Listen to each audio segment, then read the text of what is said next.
कंपनियों में जो हजारीबाग के सांसद हैं उनका 62 कंपनियों में सीधा शेयर है। वो तो आप जानेंगे कि परसेंटेज कितना है, लेकिन मुझे जहां तक जानकारी है 62 कंपनियों में इन ढोंगियों का, इन पाखंडियों का, यदि राम जी के पास 50,000 करोड़ की संपत्ति होती तो वो क्या करते? अरे वो बिशुनगढ़ के 45 मजदूरों को सऊदी अरब में नहीं छोड़ते, सऊदी अरब में नहीं छोड़ते जो टॉयलेट का पानी पी रहे हैं। वो बड़का गांव के लोगों में कर्फ्यू का माहौल नहीं उत्पन्न करते जो है अडानी प्राइवेट लिमिटेड कंपनी जमीन अधिग्रहण के लिए वहां इस प्रकार से पुलिस प्रशासन भरी है जैसे वो तालिबान लगता है। और कल ये शख्स आएंगे और ये भावनाओं के नाम पर, आस्थाओं के नाम पर मत लेने का काम करेंगे। तो क्या राम का चित्र ऐसा ही था जैसा जयंत सिन्हा का है? इसलिए आज राम यानी विचार, राम यानी आचरण, राम यानी आदर्श, राम यानी कर्तव्य, एक भी लक्षण वर्तमान जो सांसद है नहीं दिखता है। ये तो ऐसे लोग हैं जिनके कारण एक और हमारे राज्य में भुखमरी है, हमारे राज्य में गरीबी है, पलायन है, विस्थापन है। ज्यादा अगर विस्थापन कहीं है तो हजारीबाग जिला, हजारीबाग लोकसभा के बिशुनगढ़ प्रखंड में है। इसलिए आज मैं आपसे यही कहना चाहूंगा कि जब मत की बारी आए ऐसे व्यक्ति को चुनिएगा जो आपकी बातों को दिल्ली में रख सके, जो आपकी बातों को दिल्ली को मजबूत कर सके, जो आपकी लड़ाई को लड़ सके। एक बात सभी जानते हैं, चाहे मीडिया के कर्मी हो या प्रशासन के लोग हो या सरकारी कर्मचारी हो, हर कोई यहां अपने इस जीवन में चाहता है कुछ संपत्ति का अर्जन करके चले जाए। लेकिन आपको जानकारी होनी चाहिए आज जिस प्रकार से झारखंड का माहौल बना है, कहीं तालाब के नाम में, कहीं माइंस के नाम में, कहीं फैक्ट्री स्थापित करने के नाम में हमारी जमीनें कोड़ी के भाव ले रहे हैं। यदि आज हमारे पास दिल्ली में शख्स नहीं होगा जो हमारे लिए लड़ सके तो आने वाले दिन ऐसा होगा कि झारखंड एक खंडहर के रूप में होगा। हम और आप केवल तमाशा देखेंगे। आपके माननीय सांसद की एक करतूत सुनाता हूं। करतूत और कारनामा में फर्क होता है, जैसे क्लेवर और कनिंग होने में फर्क होता है। दोनों का मतलब चालाक होता है लेकिन एक का मतलब धूर्त होता है। तो मैं इनकी एक करतूत आपको सुना रहा हूं। आपके जो यशस्वी नरेंद्र मोदी जी के नाम पर ये वोट लेंगे, माननीय जयंत सिन्हा, इनका बाप भी सांसद रह चुके, अपना बेटा को बनाने की तैयारी में है। राजरप्पा में एक प्रोजेक्ट आया था। आज समझिए कि किस प्रकार झारखंड को खोखला किया जा रहा है, किस प्रकार हमारी बुनियादी ढांचे को बर्बाद किया जा रहा है, किस प्रकार हमारे रोजी रोजगार को प्रदेशों के हाथों बेचा जा रहा है। वहां एक प्रोजेक्ट आया था, चूंकि सांसद हैं, दिल्ली से टीम आई थी तो सांसद की एक कुर्सी लगी हुई थी। सांसद महोदय कुर्सी में बैठते हैं, अंदर जो दिल्ली की टीम आई थी, 7 सदस्य टीम थी, उनसे पूछा सांसद महोदय ने, यशस्वी सांसद, आपके लोकप्रिय सांसद, आपके धर्मात्मा सांसद, अब भाई राम के नाम से वोट मांगते तो धर्मात्मा ही होंगे और आपने दिया है। इस धर्मात्मा सांसद ने पूछा कि ये प्रोजेक्ट कितने में कंप्लीट हो सकता है? बोला सर हार्डली 15 से 20 करोड़ में पूरा हो जाएगा। इस धर्मात्मा, आपके लिए धर्मात्मा, हमारे लिए कहीं ना कहीं ये मानव के रूप में छुपे दानव है। इसने कहा इसको 250 करोड़ बनाइए। आप पता कर लीजिएगा, राजरप्पा प्रोजेक्ट वहां 15 करोड़ में ये योजना थी, इन्होंने कहा इसको 250 करोड़ बनाइए। यानी जो योजना 15 करोड़ में हो सकती थी, 250 करोड़ किसके लिए? अपने लिए, अपनी पत्नी के लिए, हज के लिए।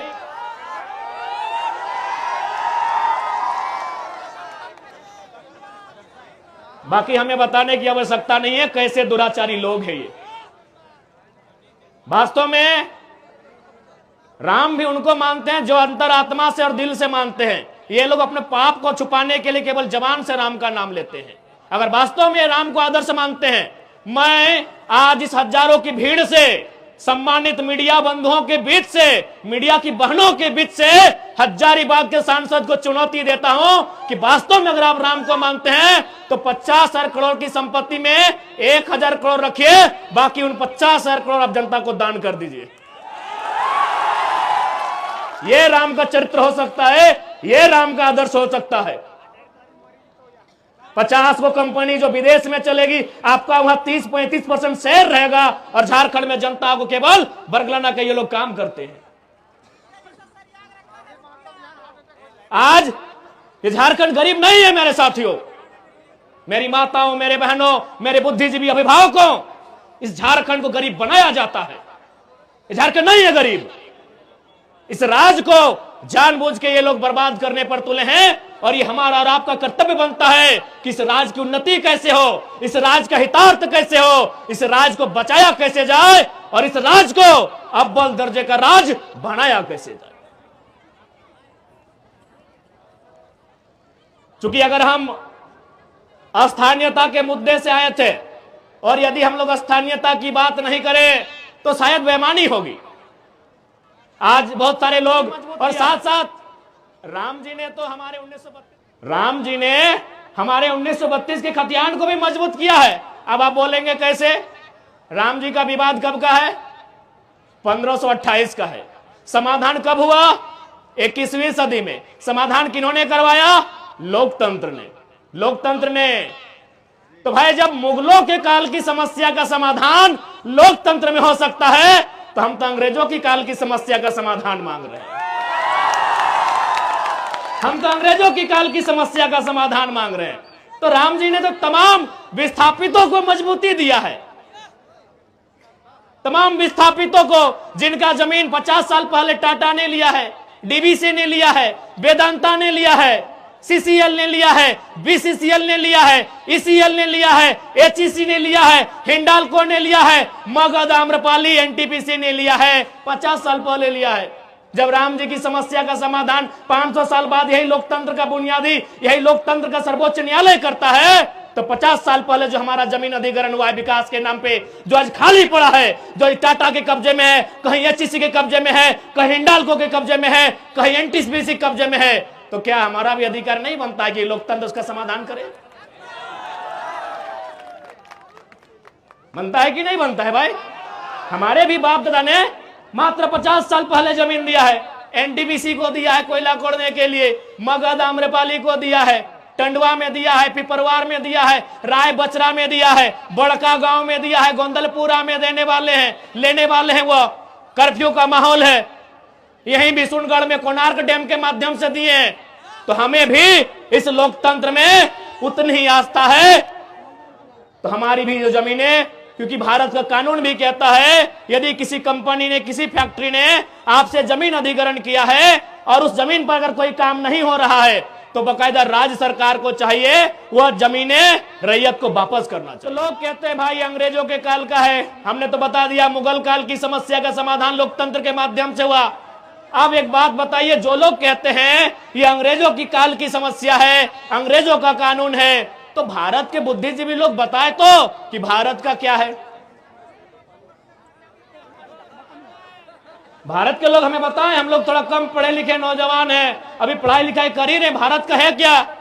अरे भारत की प्रस्तावना फ्रांस से, भारत का मौलिक अधिकार संयुक्त राज्य अमेरिका से, भारत का नीति निर्देशक तत्व आयरलैंड से, भारत के मौलिक कर्तव्य रसिया से, भारत का राष्ट्रपति संयुक्त राज्य अमेरिका से, भारत की सांसद ब्रिटेन से, भारत का संघीय ढांचा कनाडा से, भारत का आपातकाल जर्मनी से, भारत की संवर्ती सूची ऑस्ट्रेलिया से। तो 1932 अंग्रेजों को कहने चलेगा? ये व्यवस्थाएं अंग्रेजों की, ये व्यवस्थाएं अंग्रेजों की। अच्छा एक बात बताइए, हजारीबाग में अभी डीसी है ना, गर्म कर दे। डीसी मतलब समझते हैं आप लोग? Deputy collector. अच्छा एक बात बताइए, कलेक्टर का मतलब क्या होता है? कलेक्टर शब्द कहां से आया? कलेक्टर शब्द आया है कलेक्ट से। कलेक्ट माने क्या होता है? कलेक्ट करना, कोनो चीज इकट्ठा करना, जमा करना। तो भाई ये कलेक्टर लोग अंग्रेज के टाइम क्या करते थे? कलेक्ट करते थे। व्यापारियों से, किसानों से लगान कलेक्ट करते थे, खजाना कलेक्ट करते थे। इसीलिए इन्हें कलेक्टर की उपाधि दी गई थी। अब क्या हुआ, एक प्रमंडल चूंकि हजारीबाग में है, वहां आता है डिविजनल कमिश्नर। डिविजनल कमिश्नर समझते हैं ना, यानी प्रमंडल के आयुक्त। कमिश्नर का मतलब क्या होता है? यानी कलेक्टर जो पैसा, जो खजाना, जो धान चार सोना चांदी कलेक्ट करके ले जाते थे, उस पैसे को सुरक्षित अंग्रेजों तक, ब्रिटेन तक कमीशन लेके जो पहुंचाता था उसे कमिश्नर कहते थे। कमीशन कहां से आया? कमिश्नर शब्द कमीशन से आया है। तो भाई अंग्रेजों का कलेक्टर चल रहा है, अंग्रेजों का कमिश्नर चल रहा है, तो 1932 का खातियान काहे नहीं चलेगा? काहे नहीं चलेगा? अभी बताइए, क्या हमारी लड़ाई गलत है? ये हमारी मांग गलत है? जी नहीं, बस हमारे लोगों को जानबूझकर कमजोर बना के रखा गया है, क्योंकि सारा समस्या है यहां की खनिज। यहां के कंड कंड में खनिज है, यहां के पहाड़ में, यहां के पर्वत में, यहां के पठार में, यहां के जंगल में, यहां के नदी में। नदी में नहीं समझे क्या? अरे दामोदर नदी को भी लोग चेंज करना चाहता था।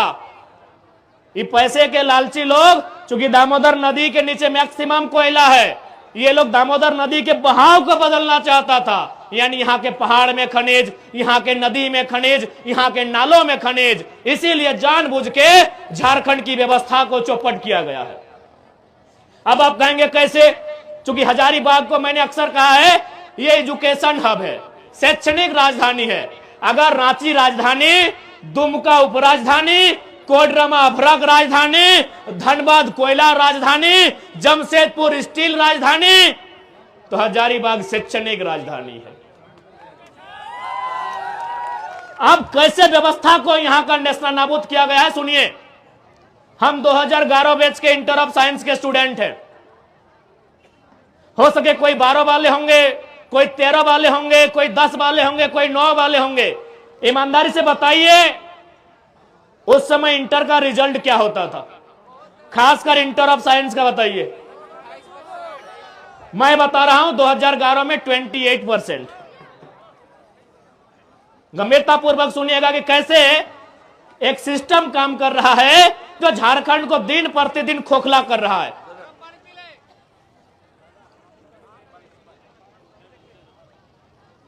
मात्र 28%। कॉमर्स का रिजल्ट था 42%, साइंस का रिजल्ट था 47%। सोच के देखिए आपकी रूह कांप जाएगी।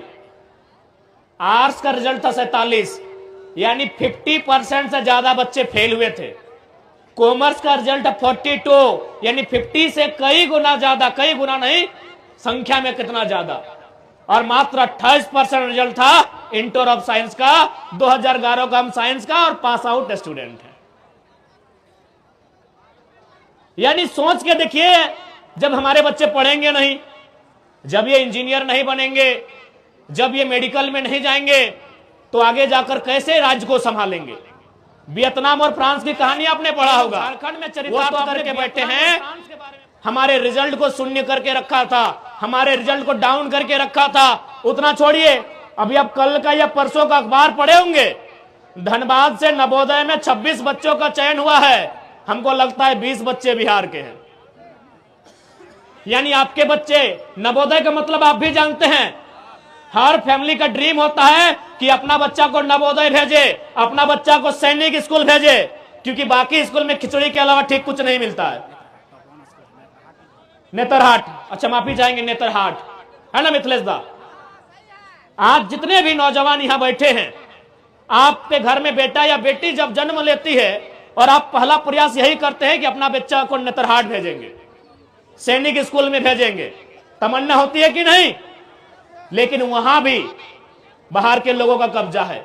हमारे बच्चे कहां मिलेंगे? जहां स्कूल का ड्रेस कभी पीला कभी हरा होगा वहां मिलेंगे, और जहां खिचड़ी 2-3 वैरायटी में मिलेगी वहां मिलेंगे। जहां गुणवत्तापूर्ण शिक्षा मिलेगी, नेतरहाट जैसे संस्थान में, सैनिक कॉलेज जैसे संस्थान में, नवोदय जैसे संस्थान में, वहां भी यूपी बिहार के लोगों का कब्जा है। यह गलत है कि नहीं, आप बताइए।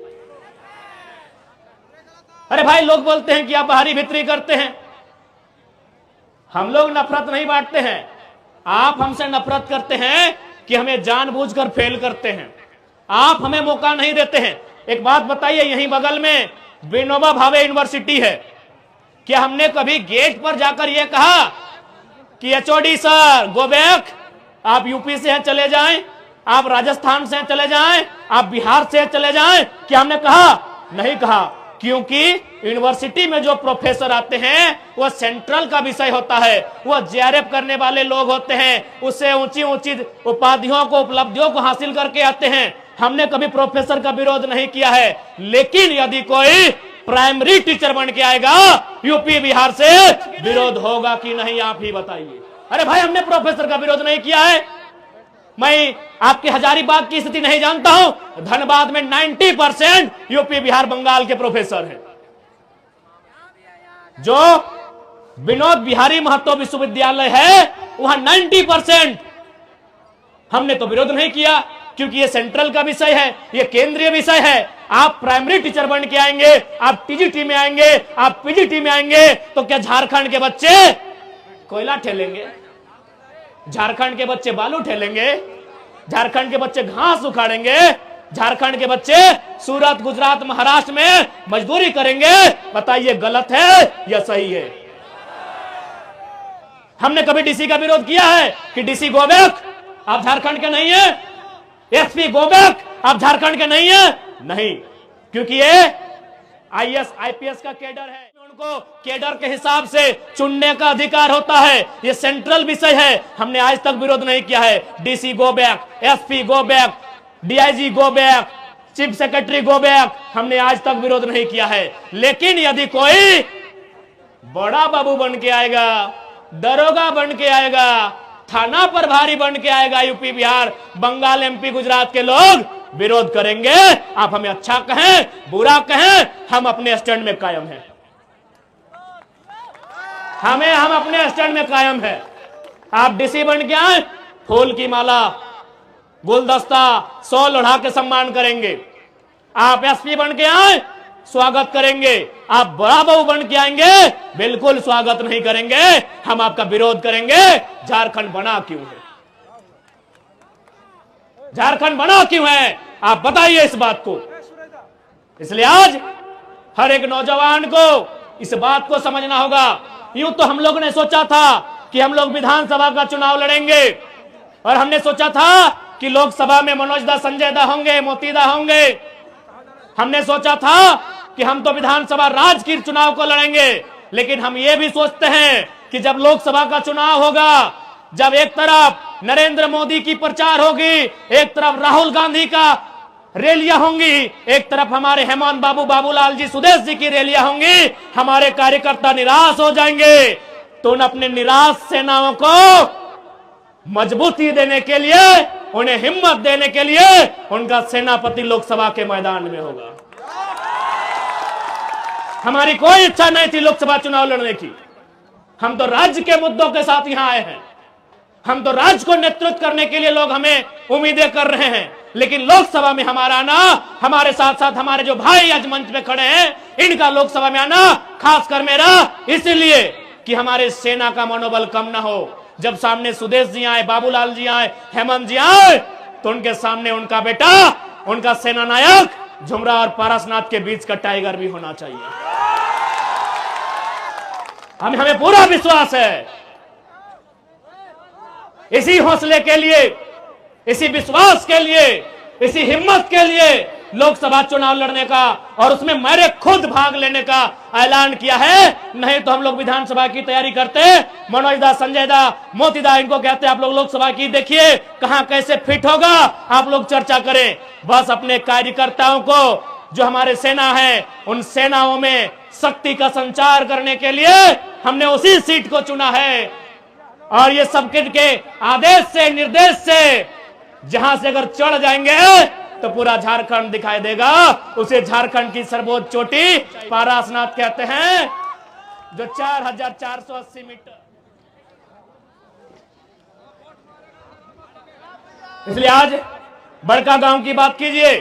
कुछ दिन पहले बड़का गांव के कुछ साथी आए थे जयंत सिन्हा से मिलने के लिए। इन्होंने साफ साफ कहा कि जमीन तो आपको देनी होगी।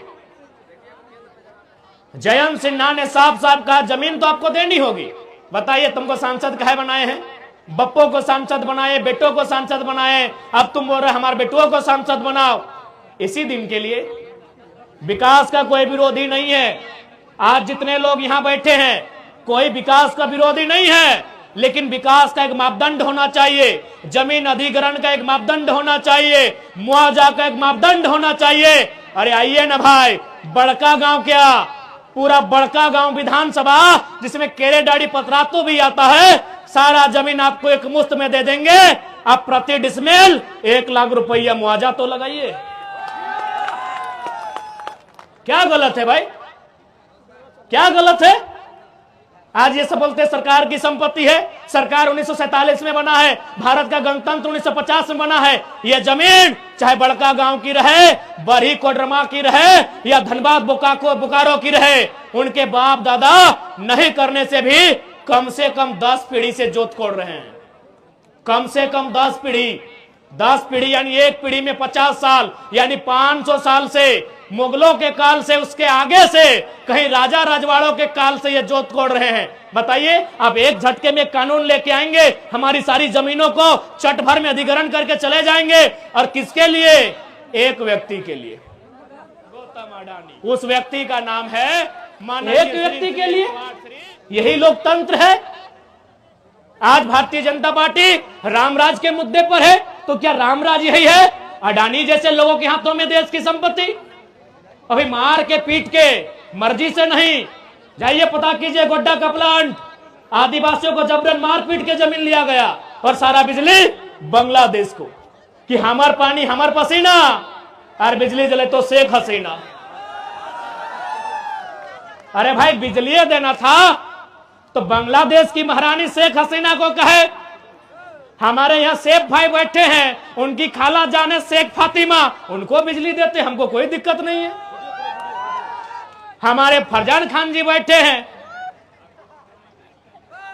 उनकी शेख फातिमा को बिजली देते, हमें कोई आपत्ति नहीं है। रिजवान जी भी पीछे बैठे हैं, इनकी खाला जान को देते हैं।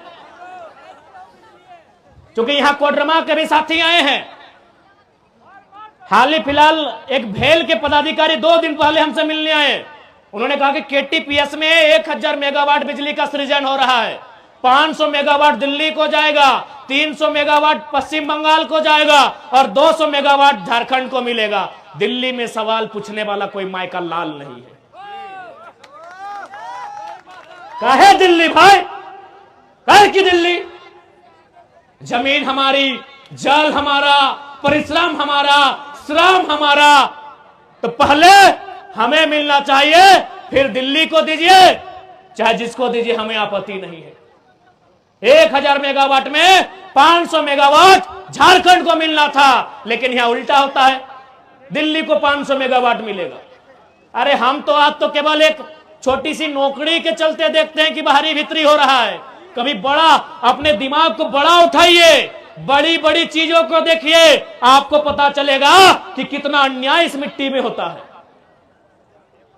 हमको अन्याय पता चलता है जब टीचर की बहाली चतरा में, गढ़वा में होती है, मैक्सिमम यूपी बिहार के आते हैं, तब हमें पता चलता है। घर जी भी अच्छा, बढ़िया से जी। लेकिन हमें यह पता नहीं चलता है कि हमारी नदियों में, हमारे डैम में बिजली का उत्पादन होता है, और सारा अन्य प्रदेशों में जाता है, अन्य देशों में जाता है, और हमें डिबरी जलाना नसीब होता है। चतरा में अभियो जल हो? हाँ, तो चतरा तो केबीसी में हो। हमें ताज्जुब होता है कि चतरा मैक्सिमम वहां ग्रामीण वोटर हैं, हजारीबाग भी मैक्सिमम ग्रामीण वोटर है। अरे हजारीबाग में टाउन का वोटर कहां है? सदर में। बरही ग्रामीण, मांडू ग्रामीण, रामगढ़ ग्रामीण, बड़का गांव ग्रामीण, और 20-25 साल से इन लोग बाप बेटा कब्जा करके रखा है। कहीं ना कहीं लीडरशिप मर चुकी है झारखंड की, लीडरशिप मर चुकी है झारखंड की। इसलिए लीडरशिप तैयार कीजिए। अगर आप लीडरशिप तैयार नहीं करेंगे तो आज जो दुर्दशा है, 20 साल बाद मैं आपसे निवेदन करूंगा, लीडरशिप बनाइए। आप लीडरशिप नहीं बनाते हैं, इसीलिए ब्लॉक में जाके झारखंडी लोग चमचागिरी करते हैं। आप लीडरशिप नहीं बनाते हैं, इसीलिए चमचागिरी करते हैं। अब एगो दूगो लड़का लोग आया है, आप लोग बोले अरे ये टाइगरवा तो नेता बनतो, मनजवा नेता बनतो, संजया नेता बनतो, मोतिया नेता बनतो, ये फरजनवा नेता बनतो, रिजवनवा नेता बनतो। तखनी के बोलियो कि जयंतवा नेता बन सकल है, चतरा के सुनीलवा नेता बन सकल है, पलामू के बिडिया नेता बन सकल है, रांची के संजय सेठवा नेता बन सकल है। तो हमने की दिक्कत है, की खराबी है कि खाली रांची के संजय नेता बनता है कि हजारीबाग के भी संजय के नेता बनना चाहिए? एक्चुअली हम लोग का माइंडसेट, हमारे माइंडसेट में गुलामी है। और ईमानदारी से बोल रहे हैं, ये टाइगर का यूं अचानक आना ये कोई प्लानिंग का हिस्सा नहीं है।